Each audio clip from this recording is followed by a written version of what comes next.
Imaginez un homme qui construit des fusées qui atterrissent toutes seules, relance l'industrie automobile électrique, implante des puces dans des cerveaux humains, veut coloniser Mars, et qui a frôlé la faillite totale 4 fois. Cet homme existe. Et il pourrait bien être le plus grand capitaine d'entreprise de tous les temps. Bienvenue dans l'univers d'Elon Musk. Tout commence en Afrique du Sud, en 1971. Musk est un enfant solitaire, passionné de programmation. À 12 ans déjà, il crée son premier jeu vidéo, Blastar. L'on peut noter un premier signe distinctif, son appétit dévorant pour la lecture. Près de 10 heures par jour. Il parcourt des encyclopédies entières. À 17 ans, il fuit l'armée sud-africaine et débarque au Canada avec 2000 $. Déjà, un de ses traits de caractère frappant. Prendre des risques fût-il à première vue insensé pour un but plus grand. Quand il crée Zip2, sa première entreprise. Il dort dans son bureau, cela vaut un cas. Vendu pour 307 millions de $. Musk empoche 22 millions. Mais regardez ce qu'il fait. Il investit tout dans sa prochaine start-up, X.com, qui devient PayPal, vendu 1,5 milliard à eBay. Musk empoche 180 millions. La plupart des gens s'arrêteraient là. Pas lui. Il va investir tout son argent dans 2 entreprises qui vont frôler la faillite. L'industrie spatiale est aux mains des États. Les fusées sont jetables, hyper chères. Musk fonde SpaceX avec un objectif dément, réduire le coût des voyages spatiaux de 90%. Expert, c'est impossible. Musk, hold my beer. 2006, 2007, 2008, 3 échecs consécutifs du Falcon 1. La société est à heure de la faillite. 9e mois de 2008. Dernier lancement, dernier argent. Succès. Puis, un contrat NASA de 1,6 milliard. Aujourd'hui, SpaceX vaut plus de 150 milliards. Starship vise Mars. Révolution complète.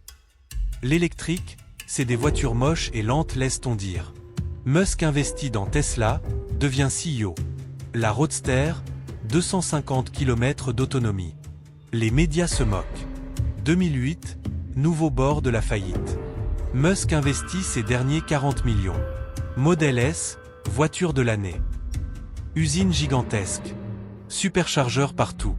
Il a forcé toute l'industrie automobile à suivre. Un seul homme a fait plus pour la voiture électrique que tous les gouvernements réunis. Premier principe, le raisonnement par principe premier. Ne pas copier. Revenir aux lois de la physique. Repartir de zéro. Deuxième, l'obsession des coûts. Il dort à l'usine.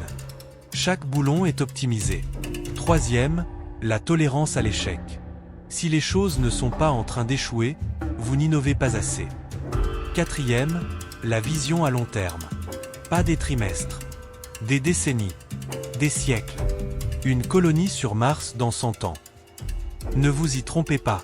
Presque faillite avec SpaceX, 3 fois. Presque faillite avec Tesla, 2 fois. Le modèle 3 en production infernale. Les tunnels de The Boring Company critiqués. Twitter, X, racheté, puis dévalué de 75%. Mais voici le point crucial, chaque échec est public. Brutal. Et chaque fois, il apprend, adapte, et revient plus fort. C'est ça, le vrai leadership. Le leadership extrême. Il ne demande pas à ses équipes ce qu'il ne fait pas lui-même.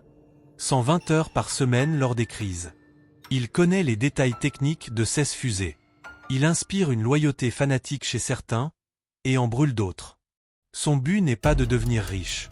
C'est accélérer la transition vers les énergies durables et rendre l'humanité multiplanétaire.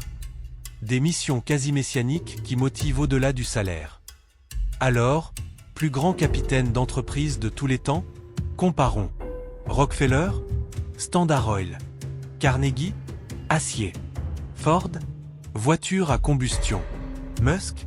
Il attaque l'énergie, Tesla, SolarCity, le spatial, SpaceX, les transports, Hyperloop, le cerveau, Neuralink, Internet, Starlink, les réseaux sociaux, X. 5 industries mondiales. Simultanément. Il prend des risques qui feraient fuir n'importe quel CEO. Il vise non pas le profit, mais l'avenir de l'humanité. Aimez-le ou détestez-le, une chose est sûre. Personne, dans l'histoire du capitalisme, n'a parié aussi gros, sur autant de tables, avec une telle vision à long terme. Et c'est peut-être ça, la définition ultime d'un grand capitaine. Celui qui change le monde, pas juste son compte en banque. Il reste des échecs possibles? Bien sûr. Mais comme il dit lui-même, je préfère être optimiste et avoir tort, que pessimiste et avoir raison. À vous de juger.